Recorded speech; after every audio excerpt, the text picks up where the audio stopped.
ફરી એકવાર કમોસમી વરસાદની હવામાન વિભાગે કરી છે આગાહી। સાયક્લોનિક સર્ક્યુલેશન સક્રિય થતા રાજ્યના કેટલાક વિસ્તારોમાં કમોસમી વરસાદ વરસી શકે છે। હવામાન વિભાગ મુજબ બનાસકાંઠા, સાબરકાંઠા, અરવલ્લીમાં હળવો વરસાદ વરસી શકે છે, જ્યારે વેસ્ટર્ન ડિસ્ટર્બન્સને લીધે લઘુત્તમ તાપમાન પણ ઊંચકાયું છે। રાજ્યના મોટાભાગના જિલ્લાઓના લઘુત્તમ તાપમાનમાં 1 થી 2 ડિગ્રીનો વધારો થયો। હાલ રાજ્યમાં 10 થી 15 કિલોમીટર પ્રતિ કલાકની ઝડપે પવન ફૂંકાઈ રહ્યો છે।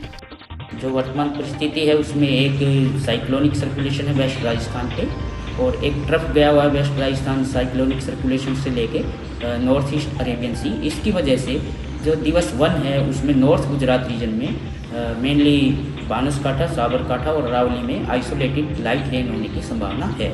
उसके अलावा अगले 7 दिनों तक और जगह पे और पूरे गुजरात स्टेट में वेदर ड्राई रहने की उम्मीद है।